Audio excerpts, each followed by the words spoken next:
Hello, everyone, and welcome to 15 Questions with an Archaeologist, brought to you by the National Park Service, Southeast Archaeological Center. I'm Josh Guerrero, and I'm your host, and this is the show where we're trying to collect as many interviews as we can, where we ask 15 questions with an archaeologist. Each podcast episode will feature one archaeologist answering the same 15 questions.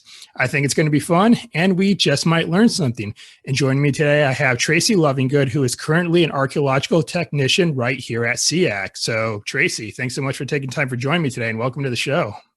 Thanks for having me.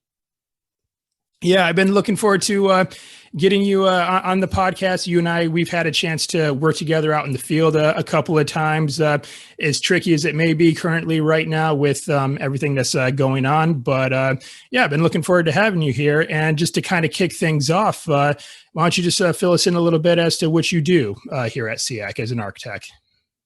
I go on different projects and we'll be running either shovel tests or excavations. And so I've acted as a crew chief for one of those projects, and for some of the upcoming ones that we're having, I'll be the principal investigator for some of the upcoming projects as well. And I assist with report writing. I also do some of the report writing. I assist with research designs and putting together a scope of work for different projects that we're doing. And I guess you just point me in the right direction with a trowel and I'll get to work. Yeah, so a little bit of everything for sure. So yes, you've had a chance to go on different projects to a few different areas, try out a couple of different forms of archaeology out there. And that kind of makes me curious to ask you this next question. And that is, if money were no object whatsoever, what type of archaeology would you do? Oh man, I'm such a city girl. I would love to do urban archaeology. I would love to do historic downtown areas. I think that would be so cool. Like historic colonial sites that are right in the middle of a city. I would love to do someplace like Philadelphia or Alexandria, Virginia, London even. If I could go to London and do work there, oh my gosh, that would be incredible. Yeah, that's what I would like to do. No, very, very interesting. Actually, I think that's a first to come up on the podcast, Tracy. Now, I've heard a wide array of answers for this question, everything from underwater archaeology, prehistorics, buildings archaeology, but urban archaeology like this, yeah, that's definitely a first. So very interesting. Cool. All right. So all right. Now, to kind of just learn a little bit more about you, I kind of want to go back in time a little bit. Before you started as an architect at SEAC, you've gone through a pretty long journey through your education. So where have you received your education, and why did you choose to study at the location that you did? Or maybe it was even a couple of locations that you studied at. Well, I did my undergrad at University of Central Florida, and I went there because there was a direct connect program, and I had an associate's degree to finish. I started it when I was in the Navy. I used the VA GI Bill, the post 9/11 GI Bill, to pay for my undergrad, and so that seemed like the best thing to do and the most direct path. And since I'm from Central Florida, I already had a plan whenever I got out of the Navy of what I wanted to do and where I wanted to go. But right before I graduated with my undergrad, my bachelor's in anthropology, I had a moment of freaking out and being like, oh my gosh, I'm not done. There's so much more I need to do. So I applied for my master's at University of South Florida. It was the only place I applied to because I missed the deadlines on a couple others. But I got accepted, and I did my master's, got my master's in Applied Anthropology at the University of South Florida in Tampa. Speaking of these two universities, I think you and I talked about that. The University of Central Florida is in Orlando, but then University of South Florida is to the west in Tampa, correct? Mm-hmm. Yeah, Southwest, yeah. And North Florida, I think, is in Jacksonville too. So I keep joking that I should get my PhD from University of North Florida so I can hit North, Central, and South. Just complete the trifecta, right? Yeah. Yeah. All right. Very, very good. All right. So that's your education. Now let's kind of talk a little bit more about some of the work that you've done in archaeology thus far. And I want to hone in on some of the sites that you've gotten to work on. So based on your experiences thus far, looking back on it, what are some of the most interesting sites that you've gotten to work on so far?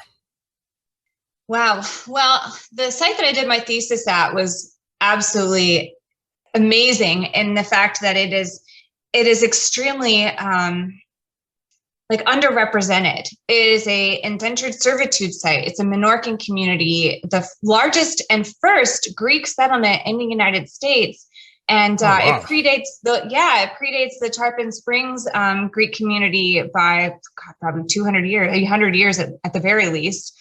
And this community, this settlement collapsed, and the Minorcan people took their refuge in St. Augustine and carved out their livelihood there. And they kind of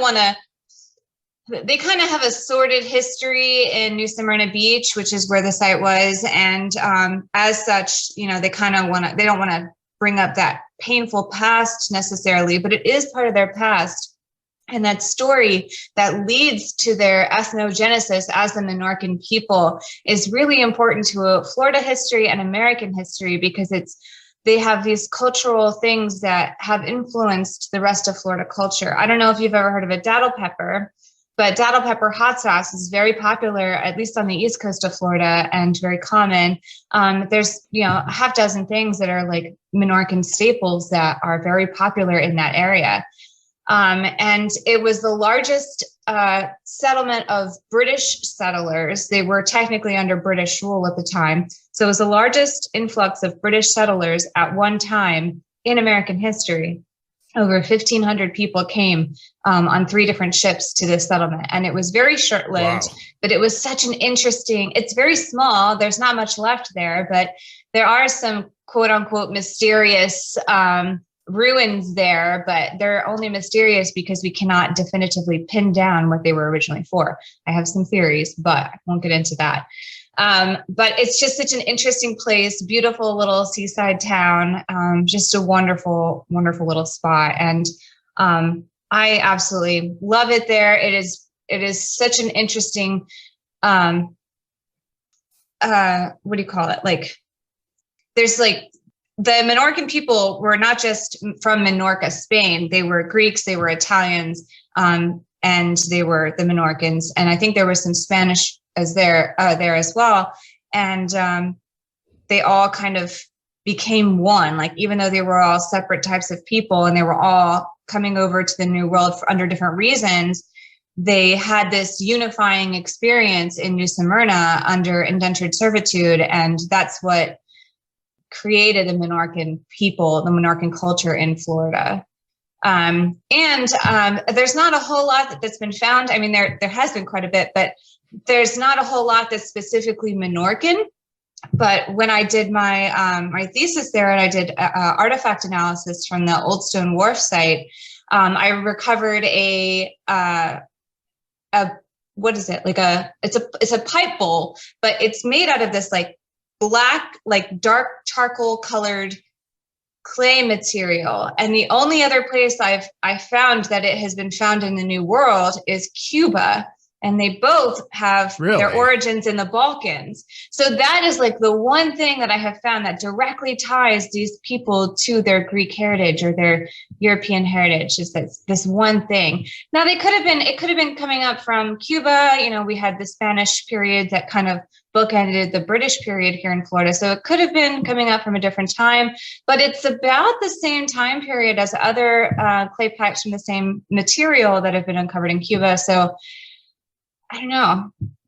It's such an interesting little place, and it's such a hidden gem, if you will, in Florida history. It's really amazing. Oh, wow. It sounds like that's probably something you could even expand on if you wanted to go for your PhD, I'd imagine. It sounds like there's still a lot there to work with. Oh, yes. I've considered it. And there's a lot going on there. So it's just such a fascinating little place. It's like St. Augustine's forgotten little sister. Mm-hmm. Okay. Yeah. I don't know why. I mean, I've been to St. Augustine twice now. I don't know why I've missed this, but I guess that probably warrants a third trip to St. Augustine now, doesn't it? Yes, there's quite the Minorcan community there, and there's still Minorcan descendants there today too. And actually, I think a couple of famous actors have been Minorcan descendant as well. Wow. Okay. Very interesting. That's definitely sounds like a very amazing site for sure. And you brought up this clay pipe that you had recovered there, but I also want to ask about some other artifacts that you might remember that you've recovered, throughout your time as an archaeologist, or as we tend to word this question, the coolest artifacts that you've ever recovered. What do you think those would be? Oh man, that's a tough question. So definitely the black clay pipe. When I went to field school, I did my field school at Gamble Plantation in Allenton, Florida, and we recovered a lock that was still locked, and you could see the detail on it, and it was just such a cool piece, and it was something I didn't really expect to find. There were tons of historic bottles and glass, and that was so cool. But that was my first time actually like digging anything up. So I thought that was such a cool find. And when we were in Cinnamon Bay, a lot of the artifacts that we pulled up, I think the most interesting stuff was, oh my gosh, the blue, the greenstone celt that we pulled up was really awesome. I did not expect to find that. Literally jumped for joy. I thought it was such an interesting find because there were all this pottery, and there were a ton of like these like blue colored greenstone pieces like all over the place. And there was like this one really odd shaped piece that had a completely flat surface, and we really couldn't figure out what that was for. But then this celt came out, and it was just instantly identifiable and really, really cool. Some of the bead blanks that we found, the effigy that was found like right down a little ways from where I was working is really amazing. So just these really early pieces that, people are starting to shape their cultures and become a people is really, really fascinating. I like that. Yeah, for sure. So I think that's probably my top three. Oh, wow. And these were just recently too. And so who knows what else you'll recover as you keep going. And I know, Virgin Islands is still going to be within your future, like for field work and everything. So we'll see what happens, huh? Yes. All right. Well, shifting gears a little bit, I want to talk a little bit about mentorship. I think mentorship is definitely a critical component in archaeology, especially with the development of newer and up and coming archaeologists. But along the way for you so far, who have been some of your mentors, and how have they influenced you throughout your career? Well, when I was in undergrad, Dr. Amanda Groff was my mentor. She helped me so much. She definitely pushed me in the right direction. And Dr. Williams there as well. I didn't take any classes with her, but she helped me. She was very instrumental in getting me into USF and helping me navigate the VA and working to get different types of benefits so that I could get my school paid for while I was working on my master's. So she was instrumental. Dr. Groff was just amazing. Like, she really kind of fueled that fire and that passion for archaeology that I have.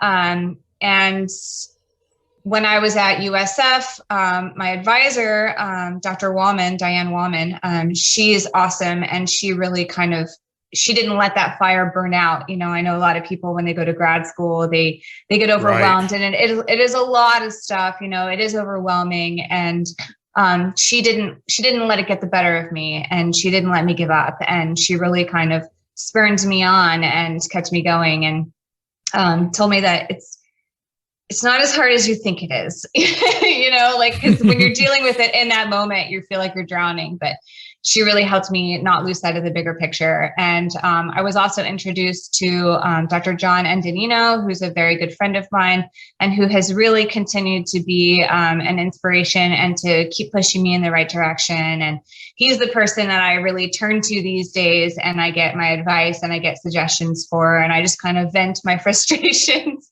of the field with him. And he's always there ready to talk about any questions that I have and help me kind of navigate what I want to do with my life.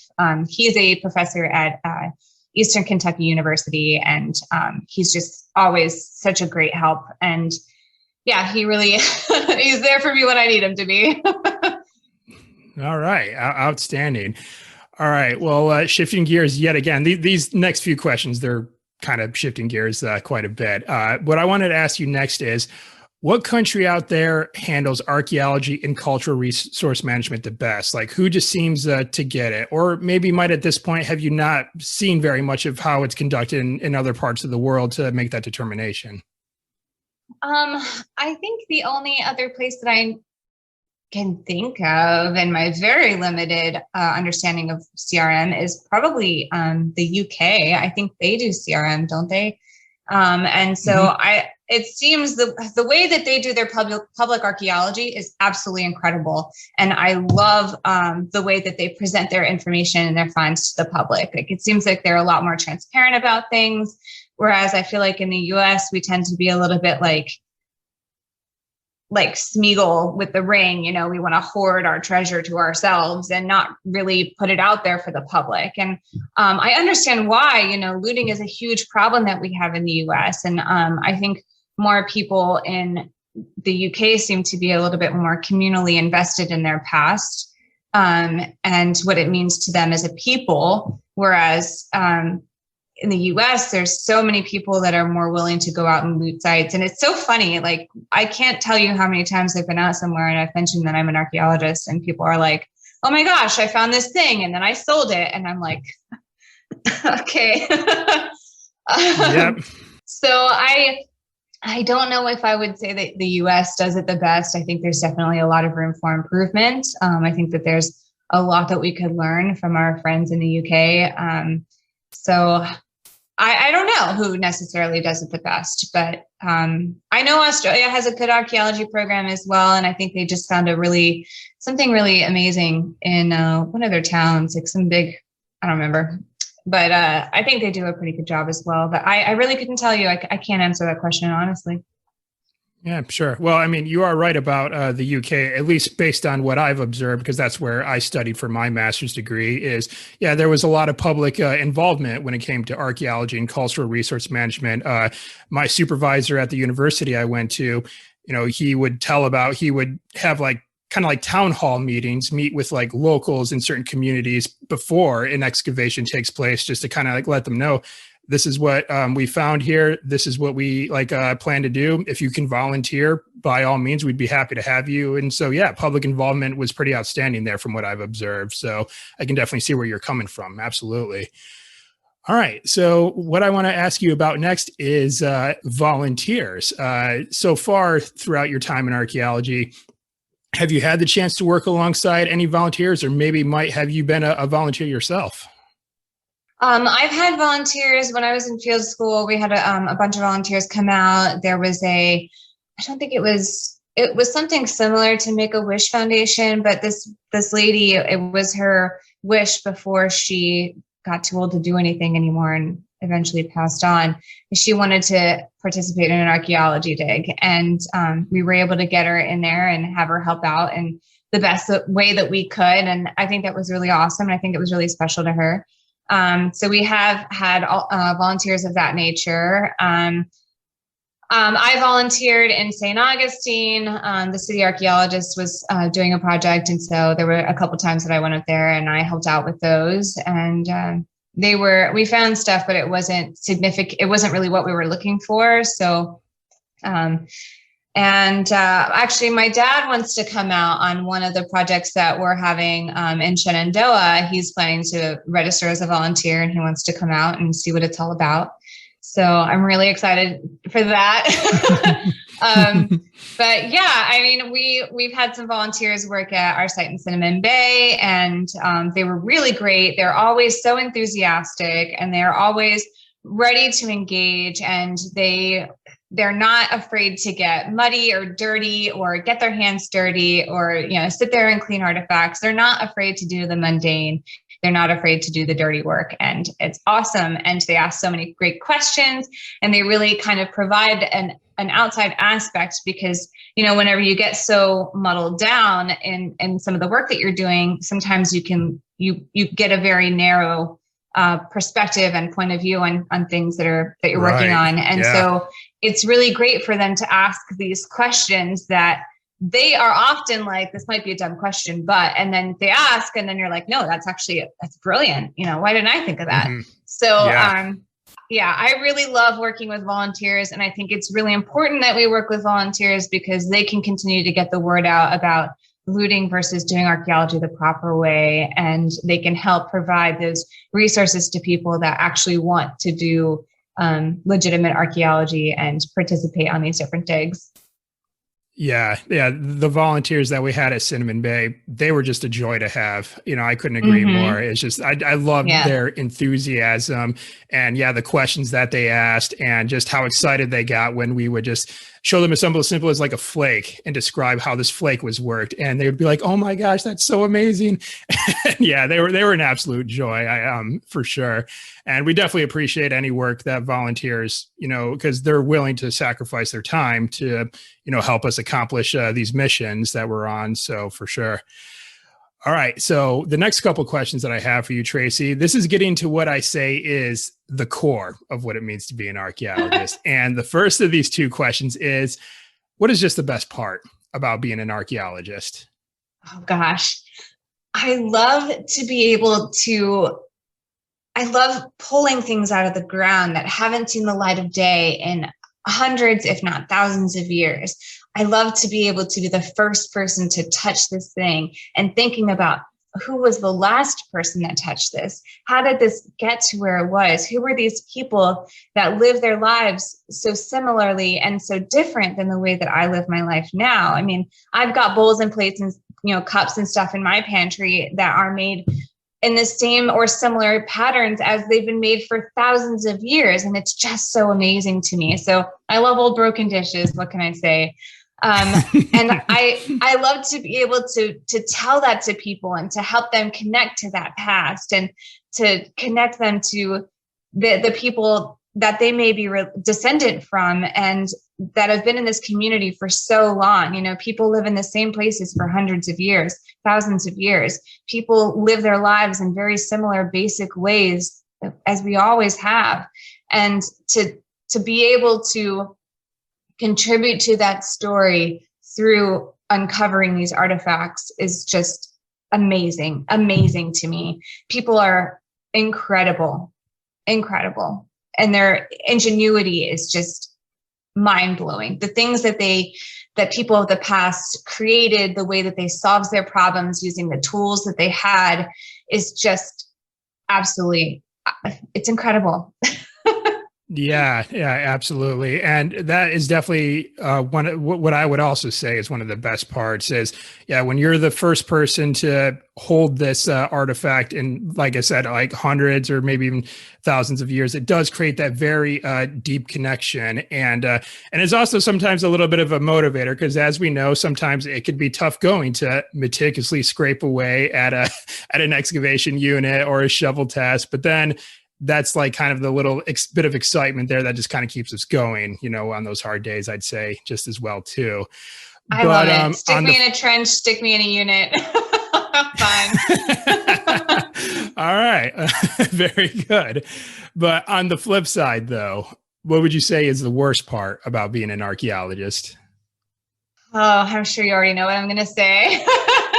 Well, I would say my answer is twofold. The worst part about being an archaeologist is leaving my dog at home. I can't bring him with me, and that's unfortunate. But I also think that the worst part is the spiders. Oh man, I'm so petrified of them, and it just gets worse the older I get. And the bigger they are, the louder I scream. And I just, I think that's the worst part for me. Okay. Well, I wish you many future projects where spiders are completely absent. So. Oh gosh. Yeah. Fingers crossed. Yeah. And I will say that's another first to come up on the podcast. So again, I've received a wide array of answers for this question, but spiders, that's definitely a first. So. Well, I also think that, our delay in getting the information out is also quite problematic. Some of the stuff that we find, as we said, is just so incredible. But to get that information out to the public, like a lot of it is kept under lock and key because we're worried about what people are going to say. A lot of sites that we work are quite controversial sites.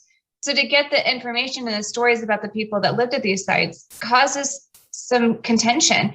And then that's terrible. That's really sad that people react that way. And what's the point is to get those stories out. It shouldn't matter how they're received. What matters is that this is the truth about the past. This is the actual physical evidence in the case of a site, and to get those stories out is what's important. And the fact that sometimes we deliberate and we delay and, we have whatever reason that we can't put out those stories, or we take so long to put out these stories. I mean, archaeology is slow in that manner. It's very slow. And there could be things that are discovered that are that tell the story of a people in a place, and another archaeologist like you and I could go into a site and we may not know that such and such thing has been discovered yet because it hasn't been published, it hasn't been put out there yet. So it's just sitting in somebody's notes somewhere for however long, and sitting in a box with a ton of artifacts that haven't been analyzed, that have been sitting on a shelf collecting dust for 20, 30 years. So I think that is a huge flaw in archaeology, as we know. And, another issue that we have is our lack of engagement with the public. We're so bad at that. And to get these artifacts, like show them. And, there's this technology out there now that we can get that information out to people. I mean, the one good thing that the pandemic has done as far like in archaeology is that we allow these collections to now be digitized. Like we want these museums and these collections to be digitized more so we can still show them to the public, and we don't have to depend on people coming into these museums for them to remain important. And so I've done a couple of different, online tours, digital tours of different museums because I wanted to see what artifacts they had. But I think that's really awesome. And I think that we need to continue to do that. And the fact that we can now 3D print different artifacts and kind of get an actual feel for what they would have been like. And we can even get these things in the hands of the public. Now it's a double-edged sword, and I understand that, but I still think it's important to it helps people connect through these basic utilitarian items.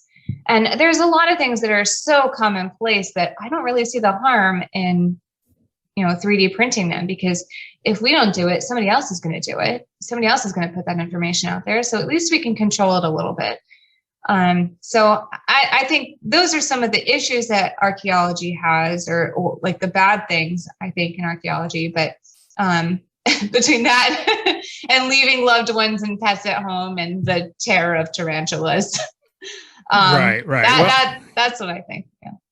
Yeah. Well, I mean, and then of course there's the outreach efforts that are starting to be up and coming a little bit more, hence this podcast. We're trying to shine a little bit more light as to the world of archaeology and what it actually, entails. Because even to this day, and we'll kind of get to this a little bit later on this episode, when I tell someone I'm an archaeologist, I get mixed responses about what it is that I do. Some people think I'm Indiana Jones. Some people think, I'm going to Jurassic Park and things like that. So, but yeah, and it kind of goes back to what we talked about earlier with public engagement, outreach efforts that, maybe we could step our game up on a little bit as well. So for sure.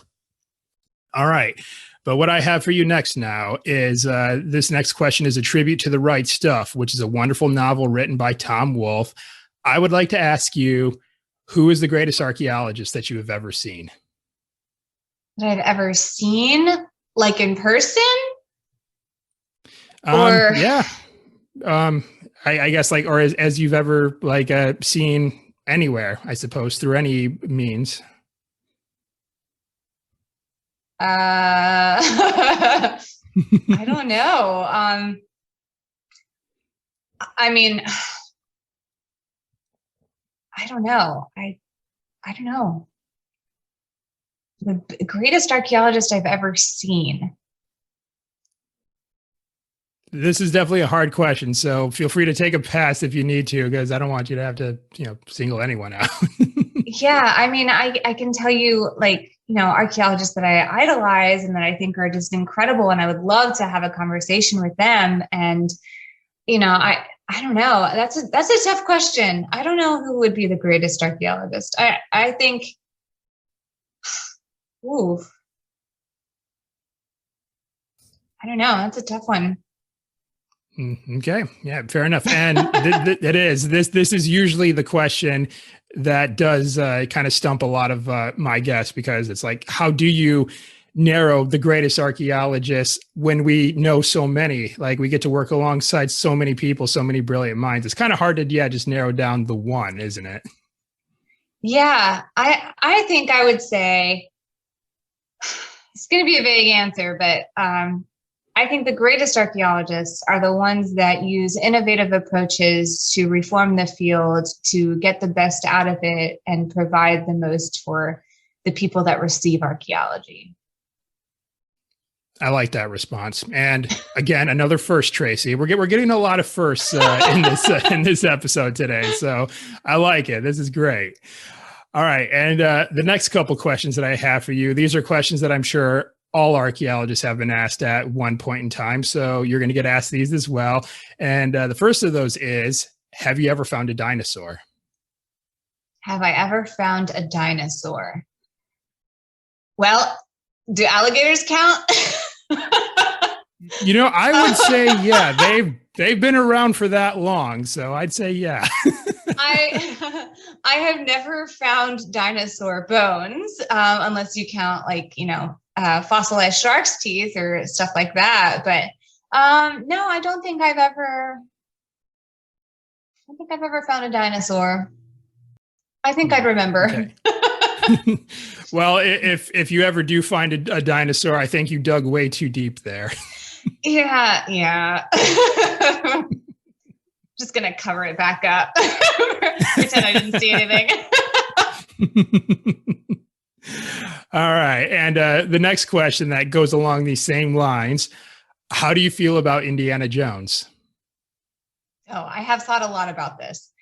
I think Indiana Jones, in the context of 1940s archaeology, is probably, he's still far-fetched in his adventuring, but, fiction is rooted in fact, right? Like, there's some truth to some of these adventures, I think, not necessarily punching Nazis, although I'm sure some of them did. But the way that they were uncovering artifacts, they were basically looting. If you look at what Heinrich Schliemann did, I'm sure people feel, I probably mispronounced that, but I'm sure people feel all kinds of ways about what he did. He was looking for Troy, right? And so he just dug a hole until he found stuff and realized that they were all these different layers and iterations of versions of Troy. And he kept digging until he found the one that he wanted, Homer's Troy. And so I think now we would look at that in horror, but I don't see that as any different than Indiana Jones going into a cave and taking an idol, completely destroying the rest of the site, So I feel like Indiana Jones is partially a product of the context of 1940s archaeology. But I also feel like he's definitely a fantastic version of what archaeology is. We know that archaeology is not like that, although there is a lot of running and screaming if you've ever been on a dig with me, as you well know. But only if certain things are present, yeah. But I love Indiana Jones. I think he's been a huge inspiration to many people that are of my generation in archaeology, and generations above mine. I think he's the reason a lot of us got into archaeology, and I think he's probably the reason a lot of us got in it to make it better. Yeah, absolutely. And of course, at the end of the day, they're more action adventure films rather than just distinctly archaeology films. I'd say it's an action movie where the main character just so happens to be an archaeologist. It's not like an archaeologist film, though. Yeah, I agree. I absolutely agree with that. there's a lot of films like that where like the plot is not on archaeology. There just happens to be an archaeologist there. Yeah, for sure. All right. Well, I got a couple more questions for you, Tracy, and we're going to kind of start wrapping up on a little bit more of a serious note. Now, what I want to ask you next is, what advice would you give young people, or maybe just even anyone for that matter, who may be seeking to make a career in archaeology?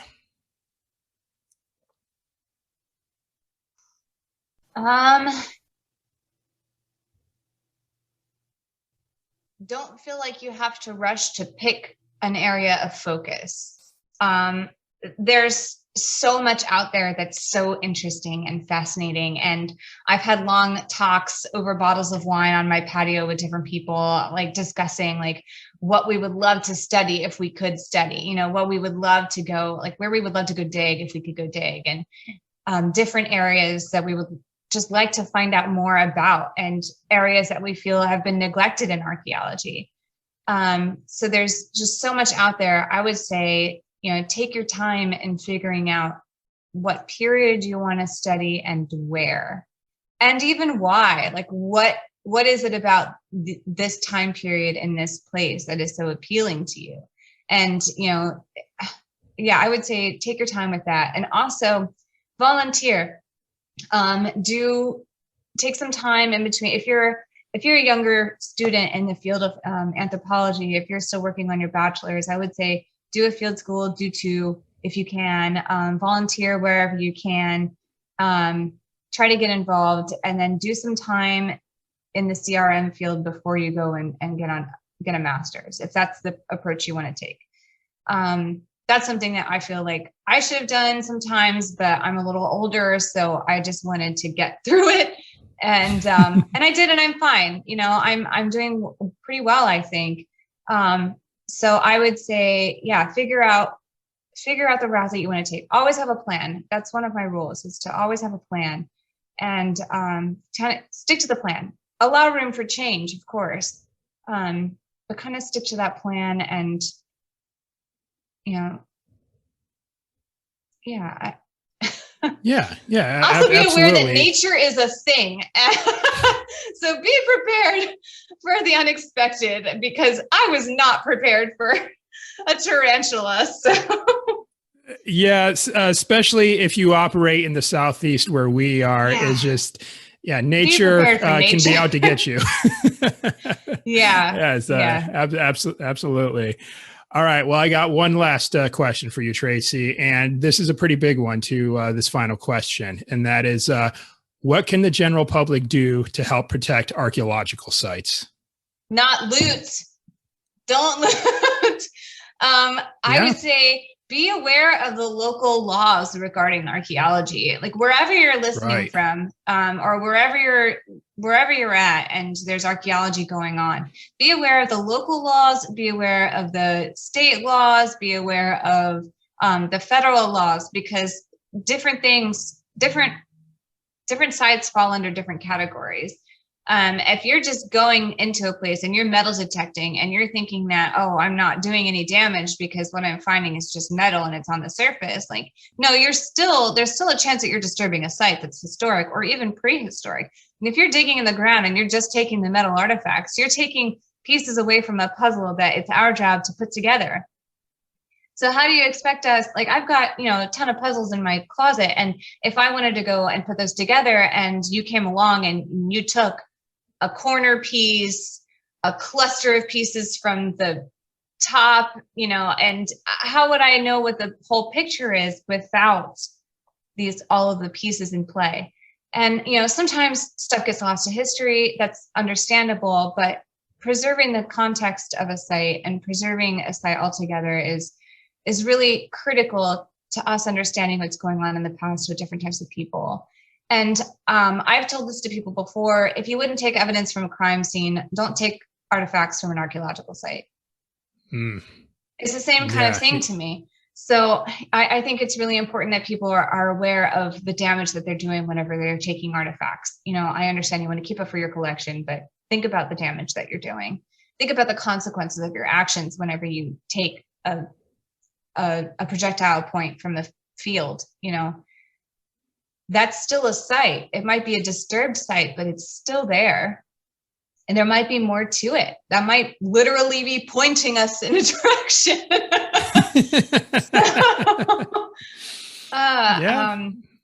But these sites are critically important, and they're not just yours because they're in your backyard. These sites and these artifacts belong to us as a people, and us and our history.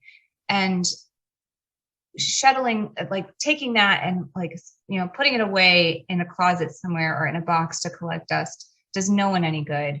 And even if you're an archaeologist and it's just collecting dust in your storage facility forever, that doesn't do any good either. So if you do happen to stumble across a site, if you do happen to find something and you're out on a hike and something is happening, you find something, mark the GPS location, take notes, take a picture, don't touch it, don't disturb it, and report it to the local authorities, whether those authorities are a local university, whether it's a CRM company, whether it's us as the National Park Service, whether it's the state park. It can be any variety of authority figures that are responsible for that. But don't disturb it, report it, mark it, take a location. That's the best that you can do to help us out. So get involved. If you want to get involved, do it the right way. There's tons of different groups like Florida Public Archaeology Network. They would love to have volunteers. I know they're always looking for people. There's tons of things that you can do to get involved. And I think it's really important to go through those avenues rather than metal detecting in a backyard or along the side of a road because it's the side of a road. That right. Still follows and I think, and I think it just boils down to, whenever you visit public lands anywhere, how's the saying go? Take only photos, leave only footprints. Yeah. So exactly. Same concept. Yeah, exactly. Yeah. All I think that's how I feel about the general public in archaeology is don't loot, know your laws. All right. Very good. All right. Well, Tracy, that's it. That's all 15 questions all wrapped up. But before we call it a day here, I just want to thank you very much for taking the time for joining me today. I mean, I know you're probably pretty busy right now since you're about to head back out in the field here in just a matter of days. But yeah, I just appreciate you being here and sharing your responses with our listeners today. Thank you so much. It was wonderful. Absolutely wonderful. All right. Very good. All right, everyone. That's our show for today. Be sure to follow us on Facebook, Twitter, and Instagram at NPS SEAC. That is at NPS SEAC. And be on the lookout for more episodes of 15 Questions with an Archaeologist dropping at the first of every single month. And please remember that since we work for the government, we spell archaeology without the A and the E. So it's just a little bit different when you read it in the title. Thanks so much for tuning in today. I'm Josh Guerrero, and I'll see you in the next episode.